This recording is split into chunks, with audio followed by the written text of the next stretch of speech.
अस्सलाम वालेकुम। कैसे हैं आप लोग? आशा करती हूँ कि आप लोग स्वस्थ होंगे और सुरक्षित होंगे। तो चलिए आज के वीडियो में आप सभी डीएलएड 4th सेमेस्टर के स्टूडेंट का हार्दिक स्वागत है। चलिए आज की क्लास को आरंभ करते हैं। जैसा कि पिछली कक्षा में मैंने आपको बताया था, भारतीय भाषा विज्ञान का इतिहास, यानी उस इतिहास के बारे में जिसमें भाषा विषयक चिंतन किए गए।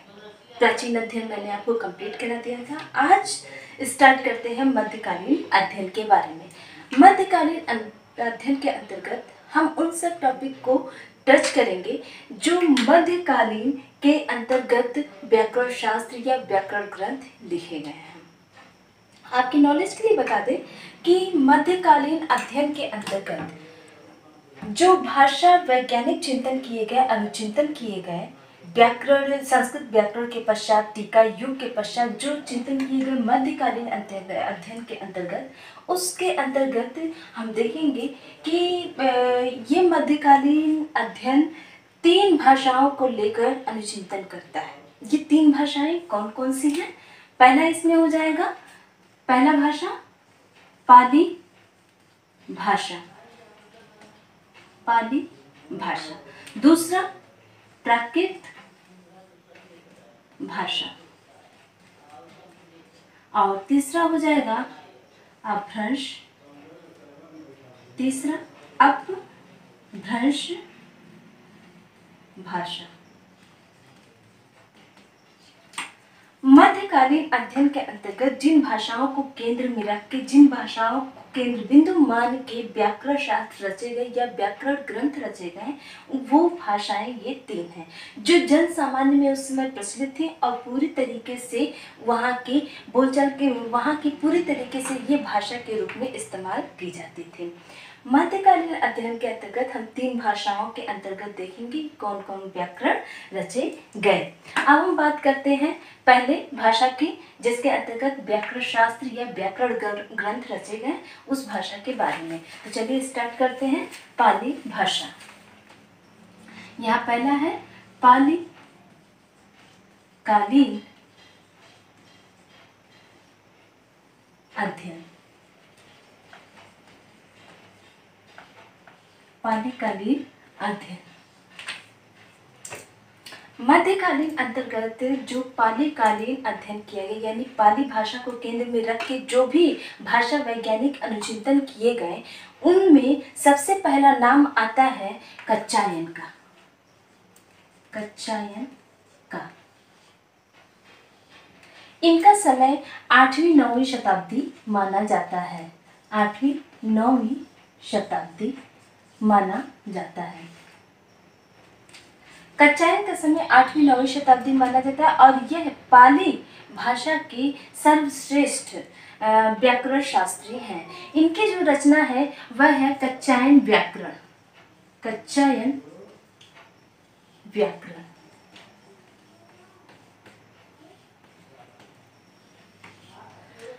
पाली भाषा में जो सबसे महत्वपूर्ण ग्रंथ है वह है कच्चायन।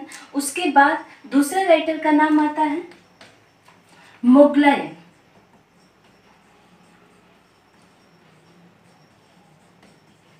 मोगलायन मोगलायन का समय भी 12वीं शताब्दी माना जाता है। 12वीं शताब्दी। मोगलायन ऐसे व्याकरण शास्त्री हैं जिन्होंने पाली भाषा में व्याकरण ग्रंथ रचे। मोगलायन की जो रचना है वह है मोगलायन व्याकरण। व्याकरण ये है इनकी कच्चायन की रचना और ये है मोगलायन की रचना। पालीकालीन अध्ययन के अंतर्गत पहला नाम कच्चायन का आता है, जिनका 8वीं-9वीं शताब्दी माना जाता है, जिनका रचना है कच्चायन व्याकरण। दूसरा पालीकालीन भाषा में जो व्याकरण चिंतन किए गए, व्याकरण से संबंधित चिंतन किए गए, भाषा वैज्ञानिक चिंतन किए गए, दूसरा नाम आता है मोगलायन का, जिनका 12वीं शताब्दी समय माना जाता है और इनकी जो सर्वश्रेष्ठ रचना है वो मोगलायन व्याकरण है। इसी क्रम में तीसरे जो व्याकरण शास्त्री का नाम आता है, उन व्याकरण शास्त्री का नाम है अग्गवंश। अगवंश। अगवंश का समय भी 12वीं शताब्दी माना जाता है। 12वीं शताब्दी माना जाता है। अगवंश की जो सर्वश्रेष्ठ सिद्ध नीति,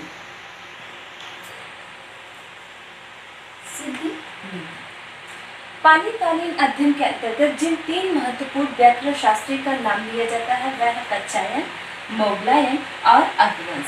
ये 3 रचनाकार, 3 व्याकरण शास्त्री ऐसे थे जिन्होंने पाली भाषा में व्याकरण ग्रंथ रच के पाली भाषा को उन्नत किया और पाली भाषा में वैज्ञानिक अनुचिंतन को आगे बढ़ाया। अब हम बात करते हैं दूसरी भाषा की।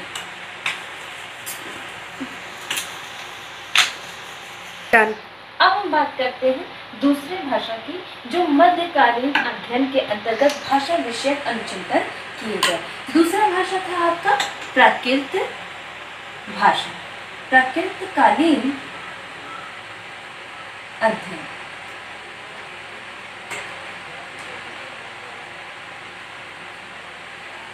प्राकृतकालीन अध्ययन यानी प्राकृत भाषा को केंद्र में रख के जो भाषा वैज्ञानिक अनुचिंतन किए गए वह प्राकृतकालीन अध्ययन के अंतर्गत आते हैं।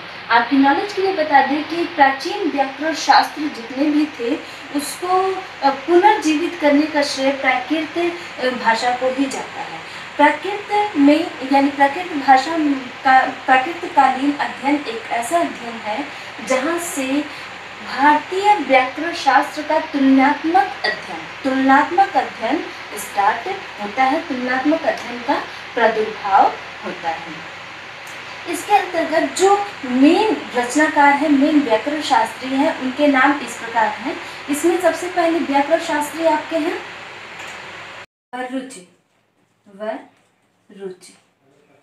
वरुचि का समय 5वीं शताब्दी माना जाता है। 5वीं शताब्दी माना जाता है।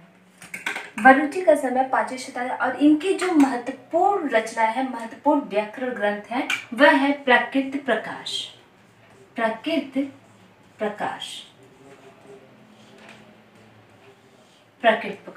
प्राकृतकालीन अध्ययन में जो पहले राइटर है, पहले व्याकरण ग्रंथकार है वह है वरुचि, जिनका है रचना प्राकृत प्रकाश। इसके अंतर्गत दूसरे जो राइटर आते हैं वह राइटर हैं आपके हेमचंद।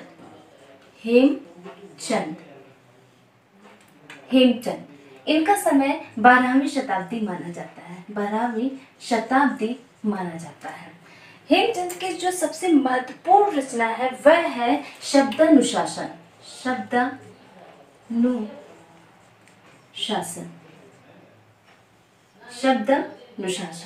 इनकी जो महत्वपूर्ण व्याकरण ग्रंथ है वह है शब्दानुशासन। प्राकृतकालीन अध्ययन में पहले ग्रंथकार वरुचि, जिनका प्राकृत प्रकाश, हेमचंद दूसरे, जिनका शब्दानुशासन, और तीसरे इसके अंतर्गत रचनाकार है मार्कंडेय।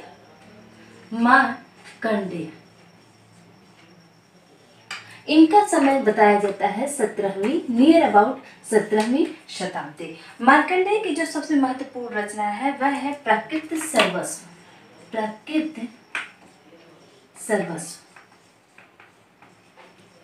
सर्वस्व।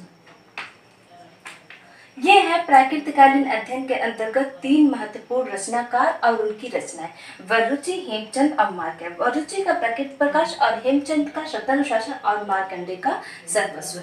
ये है प्राकृतकालीन अध्ययन के भाषा विषयक अनुचिंतन के ग्रंथ, जिसमें भाषा को लेकर पूरी तरीके से विस्तारित रूप से अनुचिंतन किया गया है प्राकृत भाषा में। अब हम बात करते हैं तीसरे भाषा के मध्यकालीन भाषा विषयक चिंतन के अंतर्गत जो तीसरा भाषा लिया गया, तीसरे भाषा को केंद्र में रखा गया, उस भाषा का नाम था, उस भाषा को केंद्र में रखा गया अपभ्रंश भाषा। अपभ्रंशकालीन अध्ययन।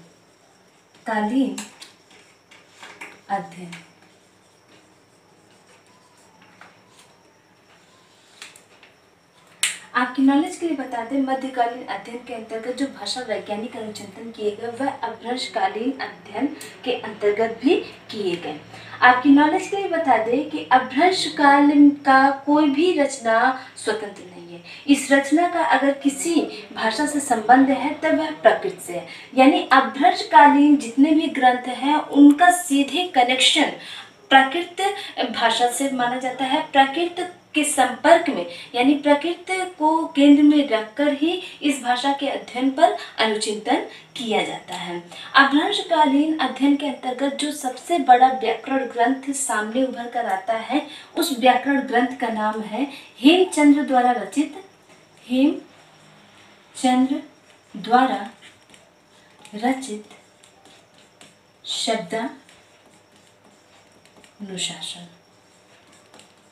शब्दानुशासन। अपभ्रंश काल में कोई भी स्वतंत्र रचना नहीं मिलती है। उस रचना का इसका अपना कोई अस्तित्व, जो अपने रचना का कोई अस्तित्व है वो नहीं मिलता है। और अपभ्रंश काल का यदि भाषा विषयक चिंतन किया जाता है तो वो बहुत संश्लिष्ट है, बहुत ही क्लिष्ट है। उसका चिंतन करना, उसका अर्थ लगाना या उसका अध्ययन करना बहुत ही संश्लिष्ट हो जाता है। इसलिए उसको प्राकृत भाषा से जोड़कर ही देखा जाता है, प्राकृत भाषा को संपर्क में लाकर ही देखा जाता है। अब प्राकृत काल में जो हेमचंद्र द्वारा रचित शब्दानुशासन था वह प्राकृत काल में भी अपने समय का महान व्याकरण ग्रंथ है और वही व्याकरण ग्रंथ अपभ्रंश काल में भी महान व्याकरण ग्रंथ कहलाता है। अपभ्रंश काल में और कोई रचना व्याकरण ग्रंथ के रूप में नहीं उभरती, शब्दानुशासन ही व्याकरण ग्रंथ है। आपकी नॉलेज के लिए बता दें कि शब्दानुशासन एक ऐसा ग्रंथ है जो केवल भाषा विषयक चिंतन अध्ययन की दृष्टि से ही सर्वश्रेष्ठ नहीं है, बल्कि यह एक ऐसा व्याकरण शास्त्र है जो ऐतिहासिक व्याकरण शास्त्र भी कहा जाता है। ऐतिहासिक व्याकरण शास्त्र से इसलिए कहा जाता है क्योंकि इसमें संस्कृत व्याकरण के साथ साथ प्राकृत व्याकरण और अपभ्रंश व्याकरण का भी समावेश हुआ है। यानी प्राकृत भाषा का भी समावेश हुआ है, प्राकृतकालीन अध्ययन को भी समावेश किया गया, अपभ्रंशकालीन अध्ययन को भी समावेश किया गया है और संस्कृत के व्याकरण को भी समावेश किया गया। आपकी नॉलेज के लिए बता दें यह एक बेहतरीन ऐतिहासिक व्याकरण ग्रंथ है।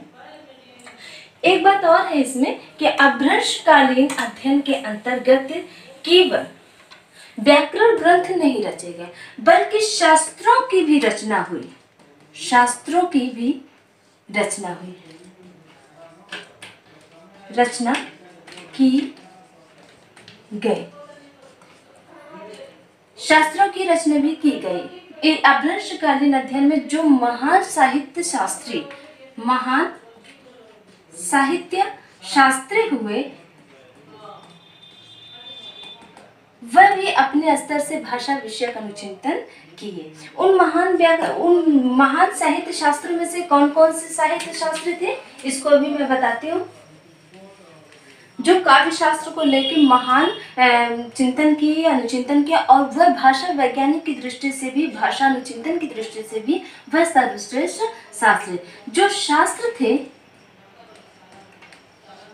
वह इस प्रकार है और जो साहित्य शास्त्री थे, साहित्य शास्त्री वह इस प्रकार है। जो महान शास्त्र थे उन महान शास्त्रों में काव्यदर्श, दूसरा काव्य मीमांसा, तीसरा काव्य प्रकाश,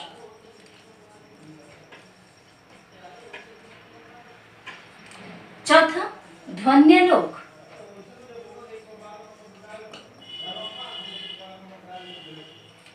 पांचवा रस गंगाधर,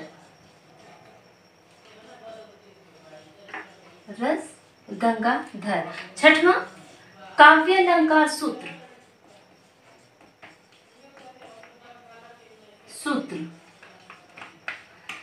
ये आपके अपभ्रंशकालीन अध्ययन के अंतर्गत कुछ महान शास्त्र रचे गए जो बहुत ही बेहतरीन थे। इसमें से कुछ शास्त्र ऐसे हैं जो रस को व्याख्यायित करते हैं, रस से संबंधित नियम को व्याख्यायित करते हैं, पूरी तरह उसका विस्तार व्याख्यान करते हैं। और इसमें से कुछ ऐसे हैं जो ध्वनि के बारे में करते हैं, कुछ ऐसे हैं जो अलंकार के बारे में, और कुछ ऐसे हैं जो कुछ अलंकारों के सूत्र देते हैं। अब हम देखेंगे इन काव्य शास्त्रियों को या इन साहित्य शास्त्रियों को। काव्यदर्श के जो रचनाकार हैं, जो शास्त्रकार हैं, वह है दंडी। काव्य मीमांसा के जो रचनाकार हैं वो है राजशेखर।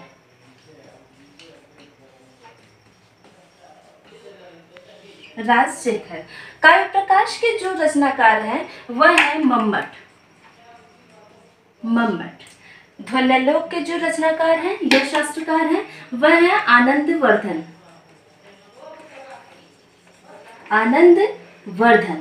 और रस गंगाधर के अपना जगन्नाथ। और लास्ट है काव्यालंकार सूत्र के वामन। जहाँ एक तरफ अपभ्रंशकालीन अध्ययन में केवल शब्दानुशासन हेमचंद द्वारा सबसे बड़ा व्याकरण शास्त्र रचा गया, वहीं पे कुछ ऐसे साहित्य शास्त्री हैं जिन्होंने बेहतरीन शास्त्रों की भी रचना की, जो काव्य के प्रत्येक पक्ष को व्याख्यायित करते हैं, उद्घाटित करते हैं। इसमें काव्यदर्श, काव्य मीमांसा, काव्य प्रकाश, ध्वन्यालोक, रस गंगाधर और काव्य अलंकार सूत्र, ये थे आपके अपभ्रंशकालीन अध्ययन का व्याख्यान। अब हम बात करते हैं आधुनिक अध्ययन के बारे में। आधुनिक अध्ययन यानी आधुनिक अध्ययन में, यानी जो आधुनिक समय में जो अध्ययन किए गए भाषा वैज्ञानिक चिंतन को लेकर, भाषा वैज्ञानिक अध्ययन को लेकर, वो कौन कौन से किया और किन किन लोगों ने वो चिंतन किया। सबसे पहला नाम आता है डॉक्टर तारा पोरवाल। तारा पोरवाल डॉक्टर ऐसे हैं जो भाषा विज्ञान के मूल तत्व के बारे में अध्ययन करते हैं। दूसरा नाम है डॉक्टर लक्ष्मण स्वरूप। डॉक्टर लक्ष्मण स्वरूप यास्कृत निरुक्त की आलोचनात्मक भूमिका, यानी डॉक्टर लक्ष्मण स्वरूप ने यास्कृत निरुक्त की आलोचनात्मक भूमिका का व्याकरण शास्त्र ग्रंथ रचा है। इसमें से तीसरे हैं डॉक्टर कपिल द्विवेदी ने संस्कृत व्याकरण नामक ग्रंथ रचा है। चौथा नाम आता है सत्यकाम वर्मा, जिन्होंने भाषा तत्व और वाक्यदीप के बारे में रचना किया, यानी भाषा के उन तत्व को समाहित किया गया है, उन तत्वों पर चिंतन किया है, और वाक्यों में जो वाक्य जो होते हैं, वाक्यों का जो विज्ञान होता है, उस पर इन्होंने अनुचिंतन किया है। पांचवा नाम आता है डॉक्टर बाबूराम सक्सेना। इन्होंने अवधी भाषा के विकास के बारे में अध्ययन किया है, पूरा डिटेल दिया है। छठवां नाम आता है डॉक्टर भोलानाथ तिवारी का। इन्होंने हिंदी भाषा का विस्तृत अध्ययन अपने इस ग्रंथ में किया है। डॉक्टर कामता प्रसाद गुप्त एक ऐसे व्याकरण शास्त्री हैं जिन्होंने पूरे हिंदी व्याकरण को व्याख्यायित किया है, विस्तारित रूप से इसका अध्ययन किया है। और लास्ट में नहीं है, इसके बाद और भी कई राइटर हैं, क्योंकि आधुनिक अध्ययन कम समृद्ध नहीं है, बहुत ही समृद्ध अध्ययन ये है, और इसमें एक से एक व्याकरण शास्त्री हुए, और इन्होंने प्राचीन व्याकरण, मध्यकालीन व्याकरण का अनुचिंतन करके और फिर अपने व्याकरण शास्त्र की पूरी तरीके से रचना की। अगला नाम है डॉक्टर चंद्रधर शर्मा गुलेरिया। इन्होंने पुरानी हिंदी पर विचार विमर्श किया है, पुरानी हिंदी पर रिलेटेड अपना आलोचनात्मक ग्रंथ किया। आपकी नॉलेज के लिए बता दें, ये सभी के सभी आलोचनात्मक व्याकरण ग्रंथ कहे जाते हैं। ये प्राचीन कालीन अध्ययन, मध्यकालीन अध्ययन, इन दोनों पर चिंतन करके इन्होंने मौलिक रूप में अपना ये व्याकरण ग्रंथ आधुनिक अध्ययन के अंतर्गत प्रस्तुत किया था।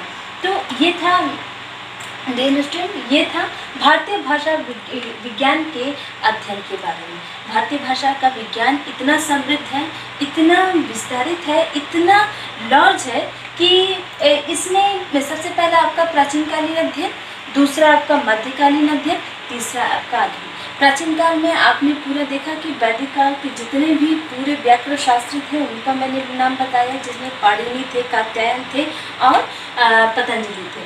मध्यकालीन अध्ययन में पाली भाषा को लेके, प्राकृत भाषा को लेके और एक तरह से कहें अपभ्रंश भाषा को लेके, और कुछ ऐसे साहित्य शास्त्र थे, काव्य शास्त्र थे, जिन्होंने बहुत ही इम्पोर्टेंट रचना की। और आधुनिक अध्ययन में तो आप देख ही रहे हैं कि इसका भी अध्ययन समृद्ध है और पूरी तरीके से विस्तृत है। तो डियर स्टूडेंट, ये था हमारा भाषा विज्ञान के इतिहास का पूरी तरीके से चिंतन, अनुचिंतन, पूरी तरीके से इसको मैंने डिटेल में आपको बताया। आशा करती हूँ कि आपको भाषा विज्ञान का अध्ययन का इतिहास पूरी तरीके से समझ आ चुका होगा। आपकी सुविधा के अनुसार मैं इस चैप्टर का भारतीय भाषा विज्ञान के इतिहास के अध्ययन के चैप्टर का मैं पूरा PDF आपको सेंड करने की कोशिश करूँगी, और आशा करूँगी कि इसका आप नोट्स बनाएं और इससे कुछ लाभ लें।